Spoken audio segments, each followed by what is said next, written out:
Do we have some new members here today? If you are, please stand. Anybody who's a red badge or a new member?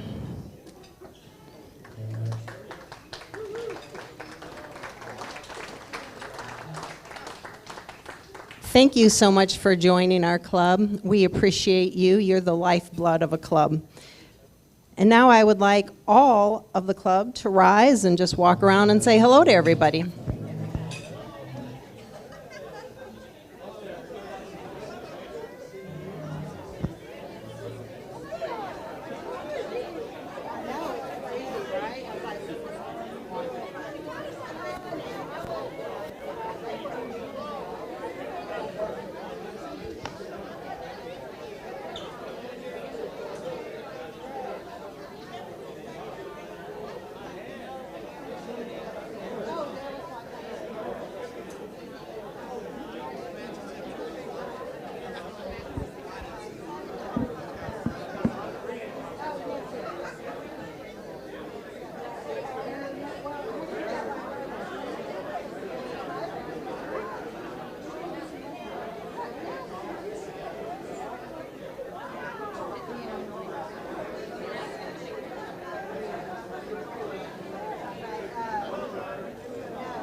If you could make your way back to your seats so we could commence the meeting.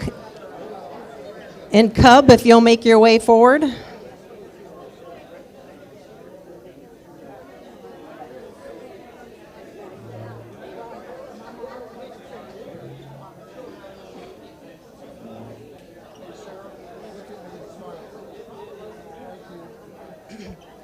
And Cub Amos will be leading us in today's invocation, pledge, and national anthem. Please take your seats.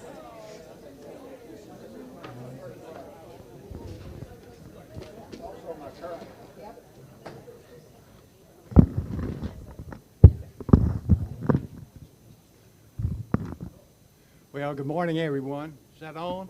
It is?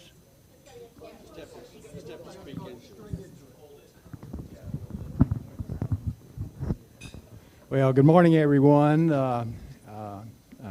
Everyone looks well. Rod Pirtle, nice to see you, sir, with your beautiful wife this morning. Are there any concerns before we go to prayer? Well, there's going to be some joys, and that'll be when we pass the kitty box around. This is probably my 31st prayer I've made at Park City Rotary Club, and I've never repeated the same prayer twice, Rod. I want you to know that. And the other thing is I have a very close friend that Greg and I join at lunch is Troy Dunnigan, the weatherman that wore the bow tie. And he had his prayers put together with the title, Jesus Loves Salsa. So I have not read that yet, but it's available. Let's go to prayer, please. Gracious and loving God, we stand before you this day to honor you, this country, Rotary International. We give thanks to the presence of this day and time.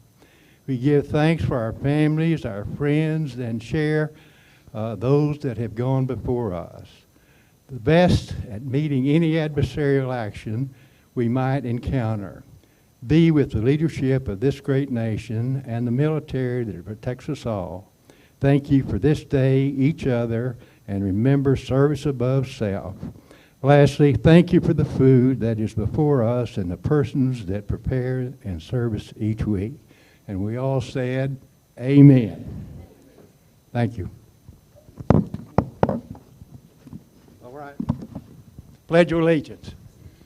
I pledge allegiance to the flag of the United States of America and to the republic for which it stands, one nation under God, indivisible, with liberty and justice for all.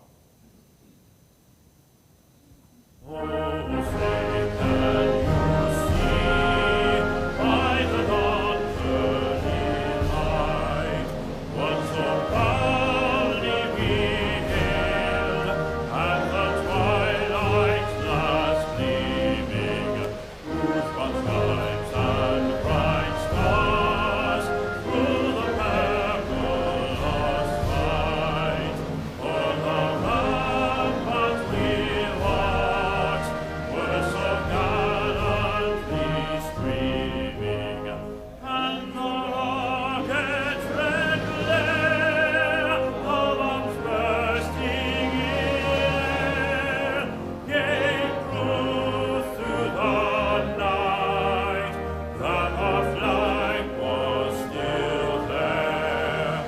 Oh, say does that star-spangled banner yet wave o'er the land of the free and the home of the brave? Go Longhorns.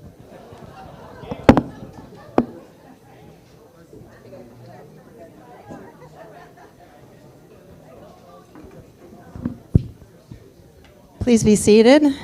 And do we have anybody who has a joy to share? Happy Bucks time.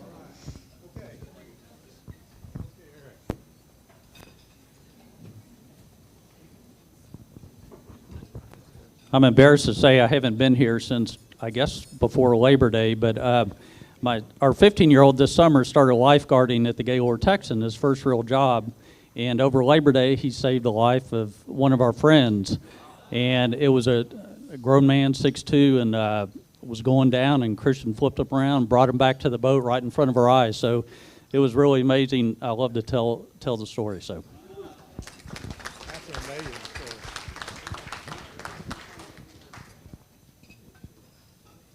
Hook 'em horns, we're number one.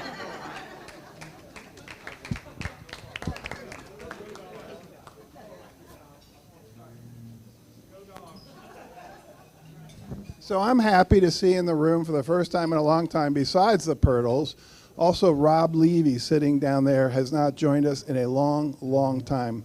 So welcome back, Rob.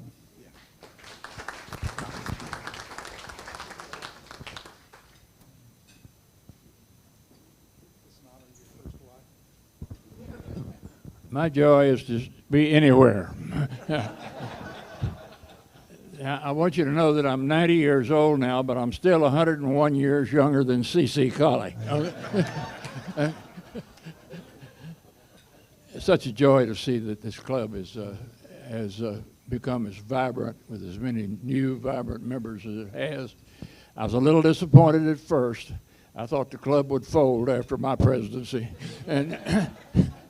But you've kept going, and I've kept up with you by Zoom, and I understand now I've got to do some more technology to figure out how to do it, but I will. Thank you for being who you are. Thank you.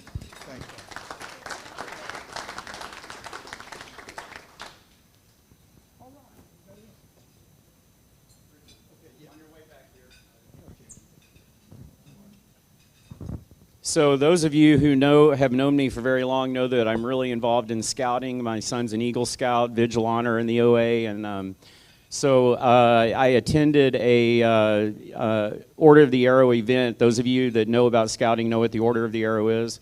This past weekend, and to my surprise, I got called out for Vigil Honor. So it's really an honor, and now I can join my son as a Vigil Honor member. So. Congratulations. We get everybody? Thank you for sharing. That's always one of my favorite parts of the meeting, to hear everybody's joys and successes. Thank you. How about introduction of guests? Anybody have any guests today?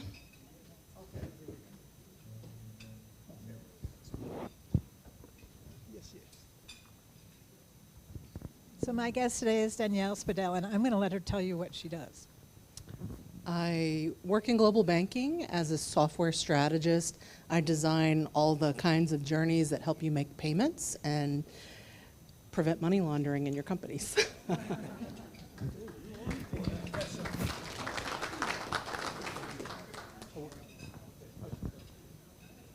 you go, Rob. Thank you. I want to welcome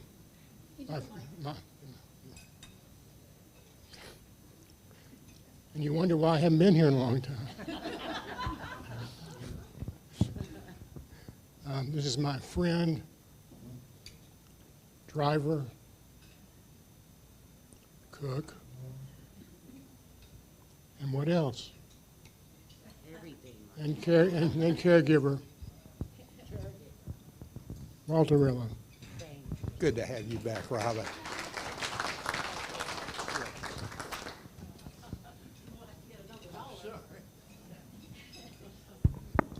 Some of you will know what this means better than I do, but our daughter Dottie, who some of you have met, has just been made president of something called Northern Trust Bank, with offices in Dallas and Fort Worth. We're really proud of her.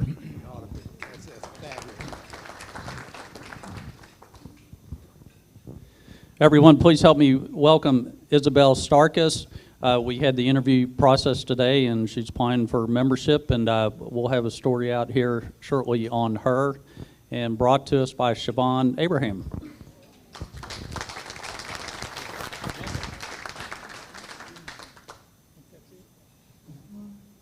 Well, thank you for joining us today.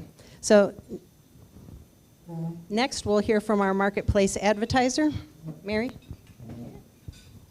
Okay, welcome, everybody. I am doing the Park City's newspaper today. Our Park City's newspaper is also the Preston Hollow. They have two. And Pat Martin, is Pat here today? No. She is such a go-getter.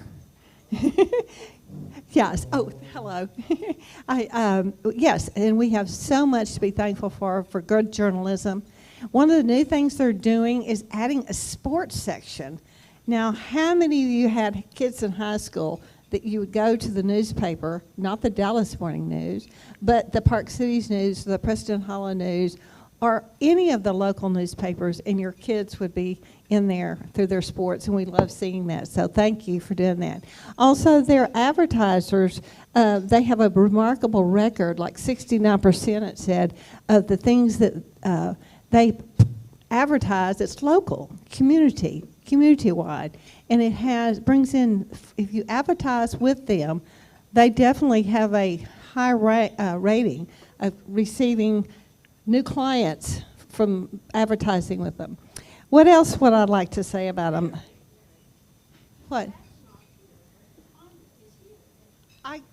Thank you. Tanya, would you stand up a minute? Tell me a little bit about what you're holding in your hand.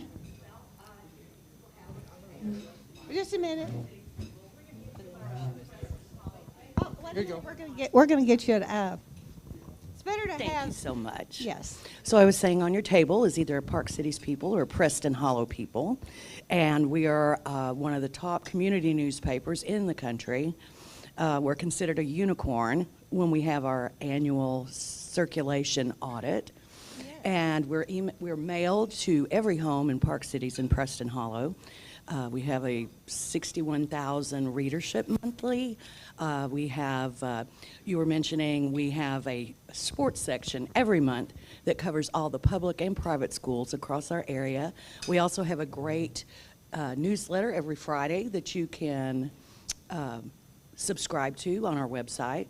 And also, as you said, many of our advertisers are local, have been with us for a long time, and almost 70% of our readership says that they are influenced by the ads they see in our papers and in making purchase decisions.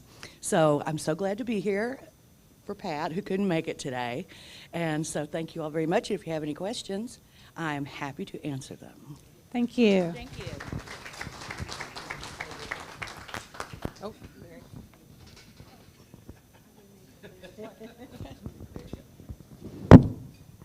okay.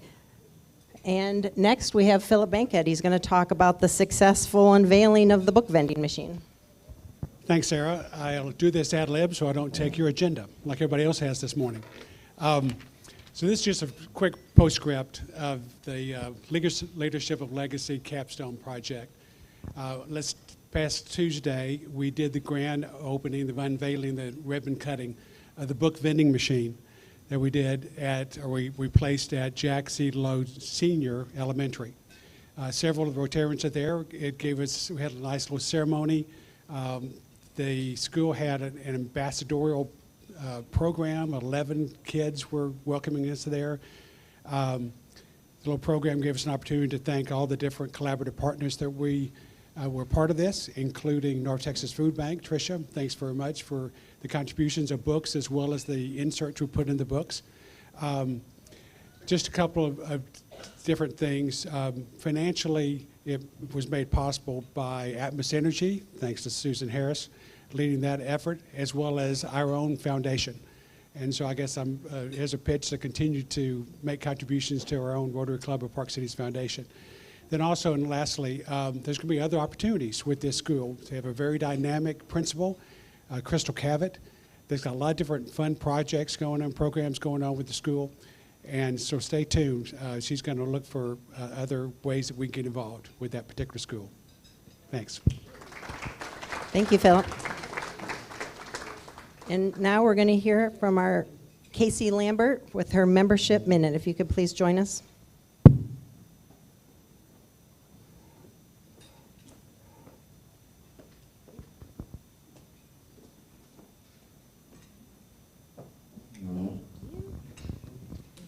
I'm going to read off my little list I prepared.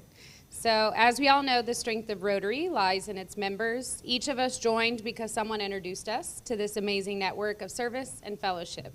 For me, that person was my uncle. He actually pinned me in the Yuma Rotary in Arizona. He's a past president, and Rotary's in a long line of our family. So I was drawn to Rotary because I wanted to give back to my community and to be surrounded by like-minded people that also want to give back to their community. So today I'd like to remind you that the future of our club depends on us continuing that tradition of inviting others to join. Think about someone in your life, whether a friend, colleague, or family member, who would benefit from being part of our Rotary. Invite them to a meeting event so they can experience firsthand the impact we make together. Remember, every guest is a potential new member, and every new member brings fresh energy, ideas, and commitment to our mission.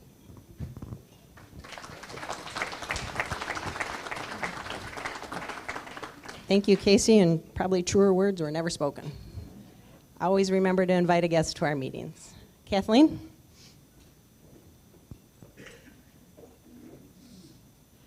Just a short PSA. Hats are back. We ran out of hats at the parade this year, so somebody might have missed a hat and need it. New members, this is what you get with your shirt, so you're going to look for a new hat. And old members with dirty hats, I don't want to see any cold heads this winter.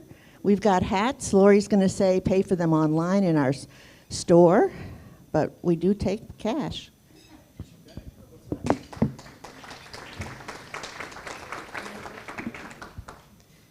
We are a service club, and we have some exciting things coming up. The first is September the 28th, the Foot Care Clinic for the homeless at Austin Street Center, so I hope we've got a good turnout there. The next is Saturday, October the 5th, Dentistry with a Heart at AGAPE Clinic. To volunteer, call past President Fred Brown. Saturday, October 26th, is the North Texas Food Bank Packing Day, and that's from 9 to 11:30. And I guess we have our club's annual meeting on November 22nd, and our holiday party Tom Rhodes' home, Friday, December 20th. So please make sure you put all of those dates on our calendar. So we have an announcement to make about legacy of leadership. Cleve, do you want to make a quick announcement about it? Go ahead.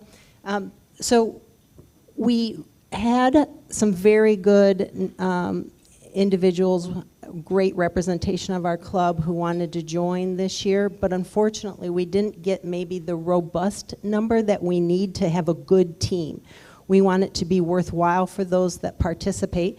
So Cleve's going to be reaching out to those who expressed an interest in joining this year. And then we might talk about going to an every other year format. The good news about all of this is now that we've had multiple successful years, we've had a lot of our current club members go through the Legacy of Leadership program. And positive feedback, we want to continue it, but Cleve's going to be reaching out to those that expressed an interest. How about our raffle drawing?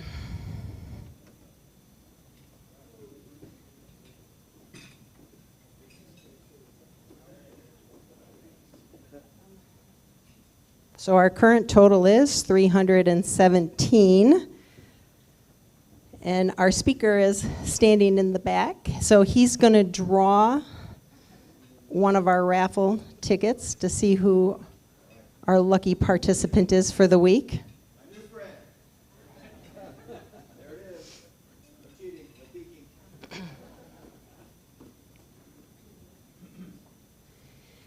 And this ticket ends in 1854. 1854.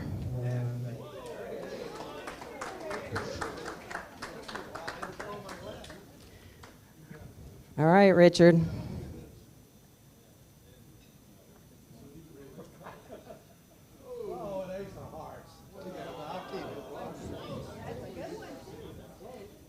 Thanks for trying, and you can keep that as your souvenir card. And the pot will continue to grow for next week. I'm still waiting to see this mysterious Buick that you're promising. Okay. Another announcement that we have is that we wanted to share with you that our own foundation met in August and reviewed some grants. And we wanted to let you know which ones have been approved and paid. Remember, it's your contributions to our Rotary Club of Park Cities Foundation that adds to our fund, and the amount that we can give away every year is based off of our fund balance. So this year, in our first meeting, we approved a $2,000 to Austin Street Center to help fund our partnership with them and the Foot Care Clinic. AGAPE Clinic of $2,500, which is to fund our partnership with them with Dentistry of a Heart. And Ronald McDonald House for $5,000, and that helps support our partnership with them and when we serve meals once a month there. And then last, but certainly not least, is the North Texas Food Bank in conjunction with our parade for $7,500. That one has not been paid because, as you know, we hold that to receive a what? A match, hopefully triple, that's right. Okay, Jeff Brady, if you could announce the chair of the day. Or the speaker of the day. I knew what you meant. Thank you, Sarah. Hey, first, just a quick housekeeping mention on behalf of President-elect Sarah and some other members of our leadership team. One of the real hallmarks of this organization is that we are an interested group. We are an intelligent group. We are engaged. We are passionate. We have a lot of questions. And that's one of the reasons why Richard and I are able to attract such talented speakers. However, please, please, please, let's restrain our questions until the speaker is finished speaking. It's common courtesy. We want to extend that courtesy to our speakers by not interrupting him or her. And secondly, you can't be heard. So if you're standing up or raising your hand during the speech and you have no microphone, no one else can hear your question. So please, as a courtesy, moving forward, let's hold all our questions. Even though we have fascinating speakers, let's please hold our questions until the end. Okay, so having said that, let me tell you a little bit about what we're going to do today and who we're going to hear. This is amazing. Think about this. Last year alone, 19 corporate CEOs decided to move their headquarters from other cities or states to DFW. In 1 year, think about that. Big names like Kelly Moore Paints, McAfee, Frontier Communications, and Caterpillar. They employ thousands of people. In 2021, Charles Schwab moved here. In 2020, I think it was 2020, CBRE, and many more. So Texas is now, Texas as a whole, is home to 55 Fortune 500 companies, the most of any state. Now, the agency doing all the recruiting to DFW, or most of it, is the Dallas Regional Chamber. Named the National Chamber of the Year in 2022 by the Association of Chamber of Commerce Executives, the DRC serves as the voice of business and a champion of economic growth for our entire region, and it is a big region. Mike Rosa is the DRC's Senior Vice President of Economic Development. That means he is the tip of the spear. He's held that position for 20 years. He and his team have supported many of those major corporate moves, and they obviously know what they're doing, clearly. So prior to the DRC, Mike was the Senior Vice President with a Fort Worth-based consulting company, and he also spent 14 years with the Fort Worth Chamber.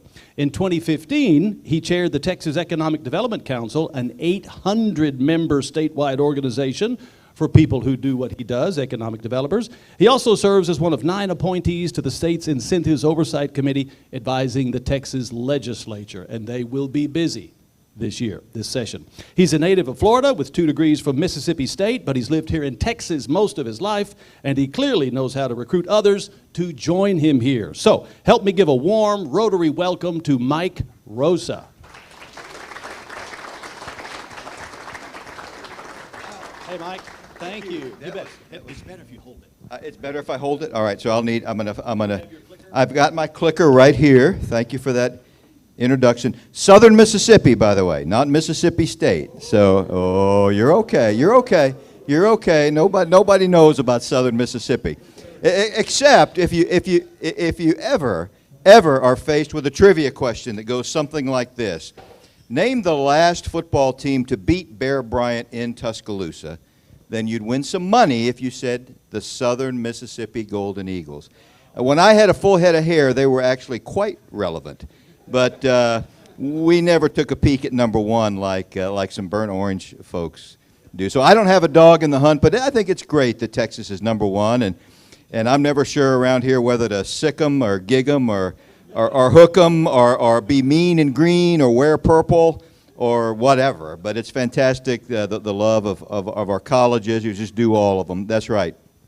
I have the privilege of sharing with you some pretty terrific economic information, and I'm going to move this pen, and I'm going to get my little pages up here so I can keep my eyes on you as opposed to turning side to side and looking at the slides. I remember I started at the Fort Worth Chamber in 1988. I was a research director.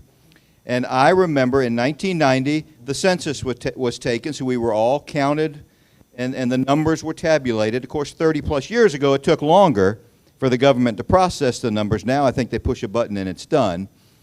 But I was very, very proud at the Fort Worth Chamber to recreate all of our publications and our data and pronounce to the world, to all the companies we were trying to get to come to Fort Worth at that time, that was my focus, that the Dallas-Fort Worth region was now a top 10 region in the country in terms of population. Top 10. That was just 30-plus years ago, and you can see on the television screens, and if they're a little bit difficult to see, we're now number 4 with 8.1 million people, and there's a lag to the counting, right? So if they counted all of us right this second, it would be 8.2 something. Chicago is 9.3. Chicago is not growing. Chicago is even declining just a bit, as are New York and LA. Now, we're not going to catch them anytime soon, and I don't, that's not a goal of ours. Adding tons and tons of people is not a goal. You need a prosperous growth. But DFW in just a few years will be number 3. And it won't be long before Houston, because Houston and DFW have been together up this list now for about 30 or 40 years. Houston's about 500,000 people smaller than DFW all in. And Houston will become 4th in, a few years into the next decade. So quite remarkable. I bet that this room would understand, that the growth has been pretty consistent for all these 30 or 40 years. There's been no region in the country, Dallas-Fort Worth being the region, no region in the country that has had as many people and jobs as this region in the history of modern America. It's been really fantastic to see the growth, and for the most part, the good growth. There have been some reasons along the way that have driven that. And that chart you see up on the screen goes from 1970, and it's the population of our region, and it works its way up to, ultimately 2050, where the projections are for over 11 million people. But above the top there, if you can read it, the driving forces to the growth. Now, back before DFW International Airport was built, and which coincided with the airlines changing to that hub and spoke system of flying, which gave us all those direct flights to places that is just an unbelievable amount of direct flights, it was our water supply. So leaders many, many years ago, far off to the left of this chart, in the early 1900s and mid-1900s, realized that we don't have water, we don't have anything. And so the reservoirs that we tap into today are the blessing from the wisdom and the good efforts of those that have come before us, and we're working on paying that forward. But then certainly DFW Airport kicked, my voice is, I hope I'm not reverberating that table. Certainly DFW, you would all understand that for the past decades, DFW Airport has been the one thing, if you had to pick one, it's been the thing that has driven and connected this region to the rest of the country and the rest of the world. And look, I remember, it's not quite as acute today as it has been over these many years, but I remember when a corporation was thinking about moving its headquarters, everybody in this room could have said, okay, where are they thinking about going? You would have said Chicago, Denver, Atlanta, and Dallas. Because that's where the big hub airports were and still are. That's still important, but it's not quite just the absolute driving factor as it was, because talent, the availability of workers, and right now, infrastructure, electricity, water comes back, natural gas, sites, land to put jobs. We're such a prosperous region that a lot of our land, and probably you read the newspaper or online or in print, which I do every day, and it seems like there's another 500 acres that's being spoken for housing and retail and this, and all our communities in our region have plans to do this and to do that, all the distinct communities we have. There's really less and less places to put a large auto plant or a large aircraft plant or some of the things we want to chase in the future. That's sort of a consequence of growth, but it's a kind of a good problem to have, really. This slide is a map of DFW. And again, if the colors get a little squirrely on you and it's a little small, I apologize, but that's what it is. It's Fort Worth on the left and Dallas on the right and all our other cities. And all I have done here on this slide is paired our regional cities that we know and love with U.S. cities that have the same or smaller populations. Austin and Fort Worth, now that's the cities of. I'm not talking about the Austin metro area compared to the city of Fort Worth. But the city of Austin is about like Fort Worth in terms of size. San Diego and Dallas are close. Pittsburgh and Plano are pretty close. Tampa and Arlington are close. So is New Orleans. I grew up as a New Orleans kid. By the way, my joy would be what happened last Sunday, but I didn't want to bring that up too much. Go Cowboys. The Cowboys are going to be fine. If anybody's worried about the Cowboys, don't worry too much about them. They're going to be good. And the Saints will fall apart as they normally do. But a city like New Orleans is smaller than Arlington in terms of population. And so do you get the idea? And what's interesting, too, is if we were to all get in a bus and drive around, make one lap around Dallas-Fort Worth, what the map is showing, that's about 300 miles. Before we could do that 4 times, we'd already been driven to L.A., to Los Angeles. So we're a big region, too.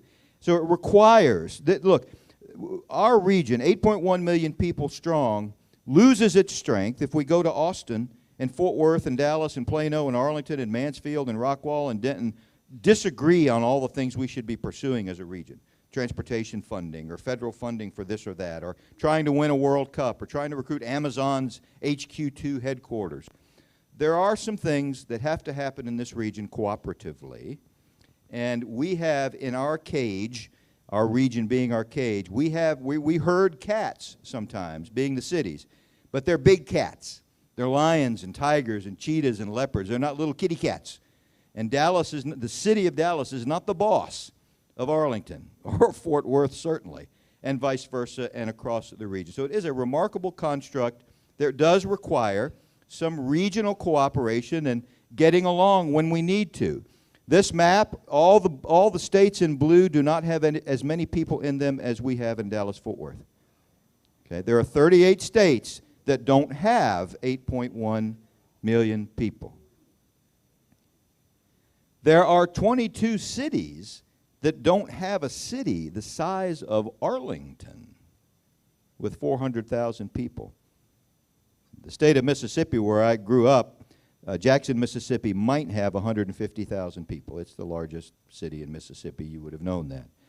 So really, we have to sometimes remind ourselves of the scale and the size. And I think we're kind of reminded of it when we're out in traffic. I can sort of get that, right?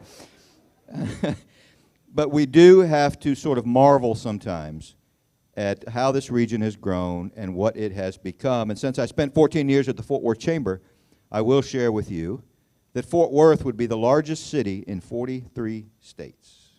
Okay? And if they counted everybody in Fort Worth today, it'd be 1 million people or more. And we're the only region in America that has 2 cities of 1 million or more people. Okay? Now, if all those folks aren't working, you got a real problem. And we have managed to have a diverse and growing and thriving economy to sort of create that virtuous cycle of opportunity and prosperity and growth. And it's amazing to me that over 500,000 jobs net have happened in our region, and the next competitor of that is Houston, not even quite at 300,000. This is a staggering figure. I would have projected DFW to be #1, but maybe not by that much, right? So tremendous growth has happened in our region, and we've got the jobs to go along with it. This is a slide of corporate headquarters, and on the left column are the California headquarters that have come, a few of them at least. There are others. I picked them out. The ones, if you can distinguish between the blue and the black color, the blues are the Fortune 500s. Okay, so 5 from California. Caterpillar came from Illinois, so they don't all come from California. There seems to be this weird relationship between California and Texas. And I always hear that, everybody is leaving California to come to Texas, and certainly to DFW as part of that. But every time I go to California, it's full. So what the heck is going on there? There's still things going on in California. So California has its structure, its foibles, its difficulties, its challenges, but also its strengths. Texas has the same thing, and there is, over time, it's just developed this relationship where companies come to Texas to scale. All right, and I wonder sometimes if California, not that we would want to, but if California and Texas ever cooperated on anything, I wonder how powerful that might be. And a few other projects. I actually had, I don't know how you feel about Universal Studios and the new little theme park coming to Frisco. A lot of people like it, and folks in Frisco were a little bit worried about the traffic and kind of what is this going to be out here. But I actually had the chance to visit with NBC Universal Studios folks before they decided to come here. And I had one job. My one job was to compel them that they needed to put this park in our region as opposed to other regions that they were thinking about. And I did have a selfish motive. With 3 grandkids, I actually kind of like the idea of having something like this. The theme park is 100 acres, but it's designed for younger kids. So it's not slam full of roller coasters that my lower back right now would not permit me to ride, and I never will ride them again. And maybe some of you in this room have the same, or join me in that. But I had a selfish reason. I think we need things like this in our region, for our kids, for our families, for the enjoyment, for the quality of life in the region. Because, as we go forward, the way this economy keeps going and the report card stays good is if people want to be here. People want to be here. A long time ago, the jobs were where they were, the steel was made where it was made, and things happened where they happened because of geography and geology and rivers and port. And there wasn't as much technology, and there wasn't as much location freedom for people and companies. And today there is. And so places like Dallas, Fort Worth, or whichever community the Park Cities, Frisco, Denton, Anna, Melissa, Fort Worth, need to be focusing on things that people will enjoy, good schools, recreation parks, the thing that young people, not me, what I like in life doesn't matter anymore, or shouldn't matter anymore to a local government, really, right? Because my time was before, but my kids' time is now, and my grandkids' time are coming, and I know you can relate to that.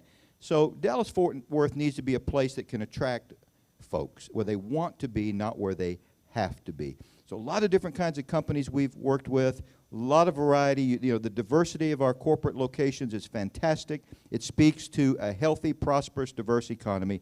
Our economy in this region is a mimic of the U.S. economy in terms of percentage of jobs in government, percentage of jobs in manufacturing. We look the same. The DNA of the economy here is an 83% match to the DNA of the economy of the United States. So we're healthy. It's unspectacular, but we're healthy and very, very diverse. 372 corporate announcements in the last 5 years. 137 of those are headquarters. And what I really like is that Dallas, the city of Dallas, is doing well. The last thing this region, the last thing Frisco needs is for Dallas, the city of, to go in the tank. Okay, the last thing Arlington needs is for Fort Worth to fall off the map. Okay, because they might not feel like it sometimes, and it might all the new things are happening here or new things are happening there, but I assure you, you do not want to be a metropolitan area where the core is rotten. Okay, now, does Dallas City of have challenges? Does Fort Worth have, do our larger cities have challenges? They sure do. But I'll take the city of Dallas and all of its challenges and the mix of goods and bads right now over any other core city in the country. Okay, it's all relative. And Dallas is winning. Dallas, of those 372 notable corporate announcements in the last 5 years, 85 to Dallas City. 57 to Fort Worth, 37 to Plano, 29 to Frisco, 29 to Irving, 18 to Frisco, and on it goes. So there's wins and good vibes happening across our region. We've got a strong laundry list of attributes that I sell each and every day, and we won't go through all of these, but our playbook, back to a football analogy, our playbook is deep. Okay, we can run any play that needs to be run. We've got the players, being the cities and the corporations, and just the assets here. Our colleges, our universities, a lot of strengths that are here for us. And what I really like, too, is the fact, and I'm going to move ahead just a bit, the fact that 30 years from now, the companies that will be in this region are going to be different. The technology, you were talking about learning technologies earlier, is going to be different. We're going to have, I don't know about me, but my kids or my grandkids are going to want something in their pocket 5 years from now that we don't even know what it is today. Okay? So what you want is to be a place that is in those sectors, in those economies. You don't want to be the city, that is known for making the very best typewriters that have ever been made, okay? Or the finest buggy whips, okay, in history. You don't want your economy to be totally dependent on things that are as is today or things of the past. So I get excited when I hear, and I don't understand it all, when I hear about cybersecurity and artificial intelligence and big data and biotechnology. We need to make sure that we are sprinkled with those things, and we help those kinds of companies grow here so we don't wake up one day, say, where's all the jobs? Where are all the young people? Where's all the talent? Where's all the butts in the stands at our football games, all right? Because our economy will have backslid. We don't want that. Today, you might be able to see some of those, a little bit bigger font there. These are the factors that are driving corporate locations right now. There's a group of location advisors, there's 64 of them, and behind them are thousands of companies that they advise on where to go. Okay, Universal Studios was a project of one of those. Toyota's headquarters came to us through a site selector like these. And they are absolutely unanimous, all 64 of them, that talent is going to determine where corporate headquarters go. Electricity is going to be the determinant of where industrial things go, and so on and so forth. So right now, this is a prescription. What they're telling us is, Mike, Chamber, Texas, Dallas, Fort Worth, if you pay attention to these things, you're going to be right if your goal is to continue to see companies locate and expand. These are the things that companies are focused on. And a few of the projects I mentioned, Universal. And Goldman Sachs, by the way, came to us through one of these site consultants, and I know we're all very proud of Goldman Sachs' new campus going up in downtown Dallas, which again goes back to the healthy core. Years from now, there's a kind of a gray map of Texas there, and I've highlighted the Texas Triangle. I've used circles for the metropolitan areas between DFW and San Antonio and over to Houston. College Station is on there, Killeen Temple, etc. This triangle is about the size of South Carolina. It's even shaped kind of like it. It's one of the most powerful economies in the world right now, and it is going to get even more powerful. It's almost a $2 trillion economy, just the Texas Triangle. So our future, and this is, we're getting more interdependent with Austin and Houston and San Antonio. Our future will depend on how well all of that works together, you know, and limiting the fighting and getting along and accomplishing certain special forward-looking things. And of course, as goes this triangle, goes what? The entire state of Texas. We have 26.6% of the population of Texas within driving distance of all of us in the Dallas-Fort Worth region. But we produce a little more than that, 28.7% of the output of the state of Texas. Mike, that's not very exciting. You're showing me a 2.1%. Big deal. The big deal is that we output $50 billion more of value than you would expect based on our population share. That 2.1% equals $50 billion of productivity. That's a powerful message to companies that are thinking of coming here. They'd love that 2.1% boost that they get just by drinking our water, okay? And hiring all of us and our kids and our grandkids, right? Very compelling. Dallas-Fort Worth is not known, is not branded as the tech place in Texas. Where is, by the way, shout it out. Austin, thank you. Houston has plenty of it, and everywhere in Texas has technology. But Austin has that brand. The brand is deserved.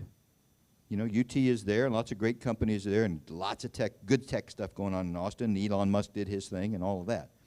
And they do have a higher percentage of their employment in technology.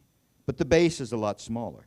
There are about 2.5 times as many technology employees in DFW as there are in all of the Austin metro area. Okay, we double or triple. It's a matter of scale. 8.1 million people in all those jobs against 2.5, 2 3/4 right now, where Austin and San Antonio are about. Okay, we also make a lot of stuff.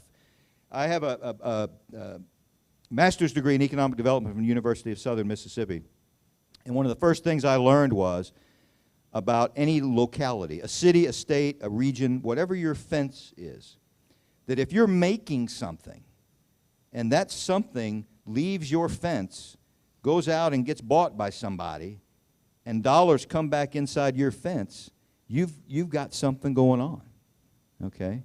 That's good old-fashioned, like American manufacturing, right? And you think about automobiles in Arlington, you think about fighter jets in Fort Worth, you think about rail cars in Dallas, you think about semiconductors in Richardson and Dallas, and now Sherman Dennis. Food and beverage, probably the most underappreciated, unrecognized sector in this region, manufacturing, is food and beverage.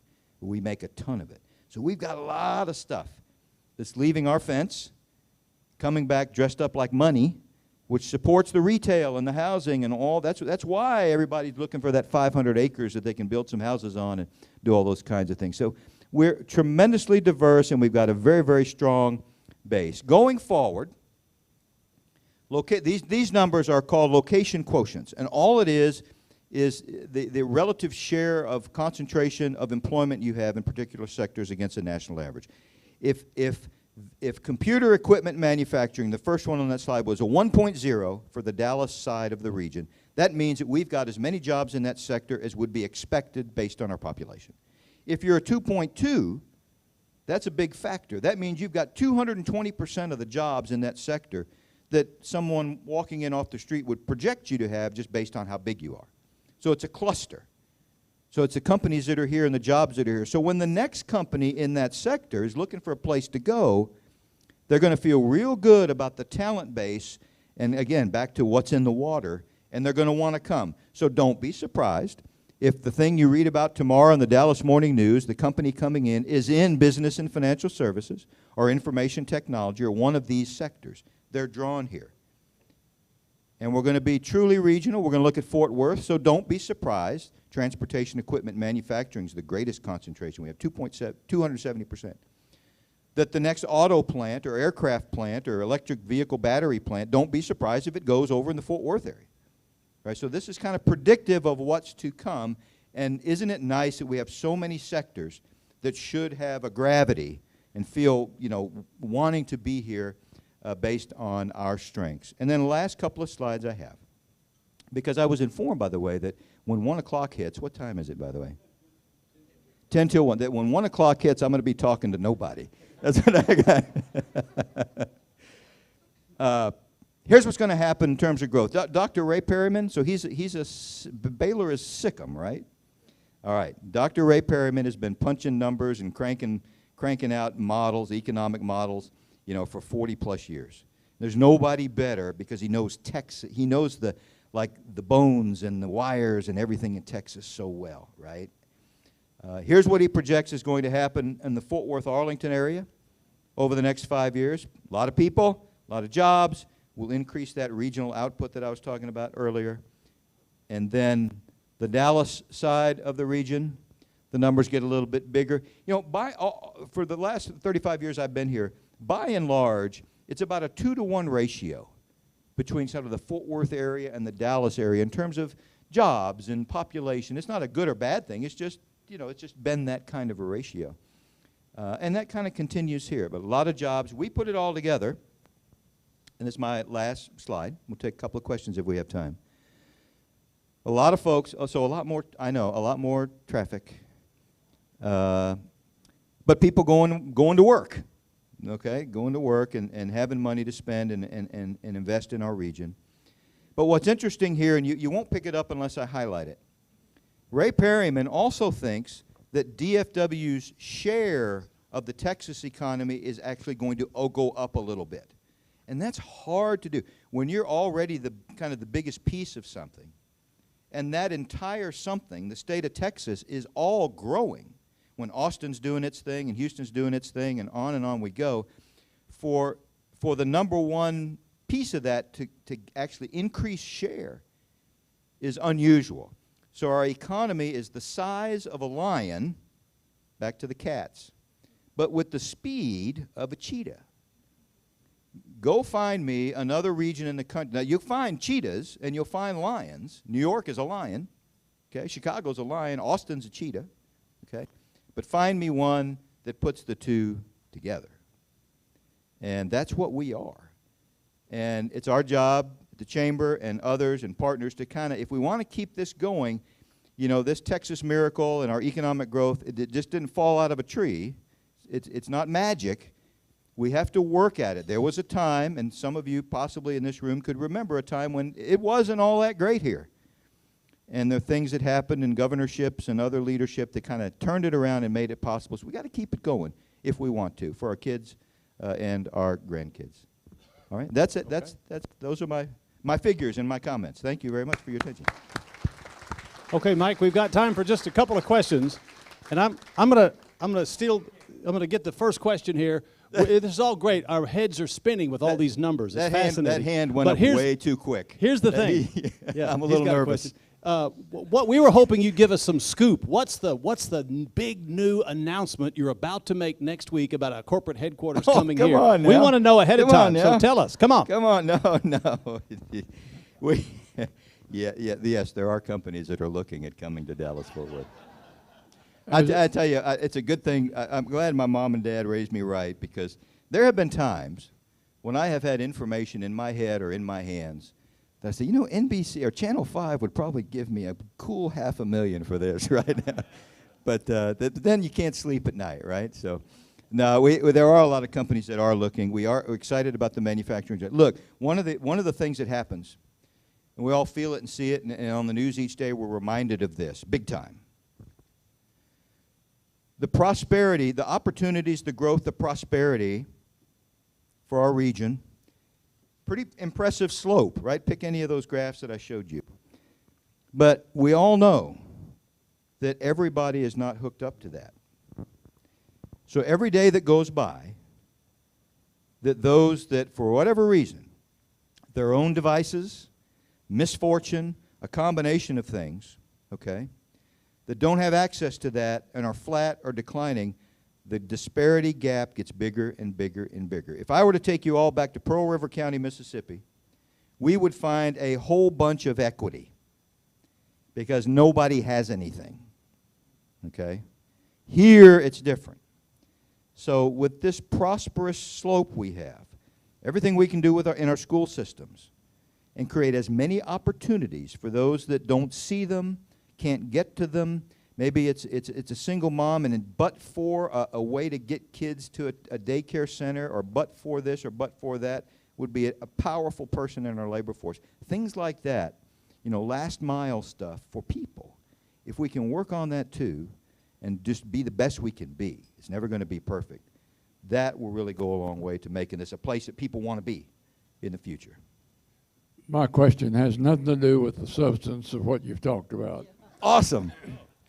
As an educator, I want you to be a teacher. You would be an unbelievable teacher. Have you ever taught? I've always felt that I was a teacher. I'd love to teach geography. Geography is what I'd like to teach. But you know what we need to do with our teachers? We need to let them freaking teach. And we need to pay them more. We are upside down. We are upside down, right? And we all know this. And the applause and the pay them more, yeah. And my wife was a teacher, and she got out of it after about 15 years because she could do everything but teach, you know. So we've got some things we really need to work on there, and it's a big issue. Yeah, maybe I will at some point. Maybe I will. I'd love to do that too. Yeah, I'd love to do that too. One more. Hey, number one, thank you, sir, for being here. My Sure. question is, you've covered a lot of ground, but on a daily basis, what is the most significant challenge you have? The most significant challenge, my viewpoint is what it is. I worry about some of the things that I shared with you in this sense. I think it gets harder and harder for this region to stay together, to stay friendly, to know each other. I mean, we've grown so much and we've grown out in all these directions that I think it's just, you know, in years gone by, there was a little more cooperation could happen between our communities, and we could sort of stay together as a region on the important stuff. And I think it's just hard. It's impossible now for Melissa, north of McKinney, to have a relationship with Aledo, west of Fort Worth. And we've got to do things to keep our region and therefore our cities, our mayors, our legislative delegation, keep them connected. And all the cities in the region need to realize that a piece of their energy needs to be about the region. You know, a piece of Frisco's energy should be about helping Dallas. You know, and we can, it's not an intentional loss of that, but I just think it erodes over time when you just get farther and farther away from each other. And that's maybe not the answer you were expecting, but it's what's on my mind for the next 20 or 30 years. Okay. Thank you, Mike. Mike Rosa. Thank you. And a book is going to be placed in the Jack Lowe Senior Elementary School in your honor. We appreciate your time today. Could I add one more thing? By the way, I want to make it known. I was invited to a delicious lunch, but I declined because I'm leaving here for the dentist. And then I was also invited to sit. But my lower back is twitchy right now. And if I would have sat down in that chair for 2 minutes, I would have had to speak from that chair. So I just better to stay vertical through the whole thing. And so I just wanted, some of you might have been wondering, but I was absolutely taken care of by all of you. Thank you.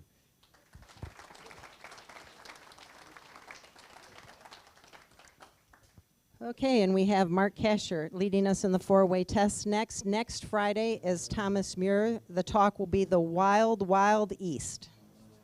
Thank you, Sarah. Please rise and join me in the four-way test of all the things we think, say, or do. First, is it the truth? Second, is it fair to all concerned?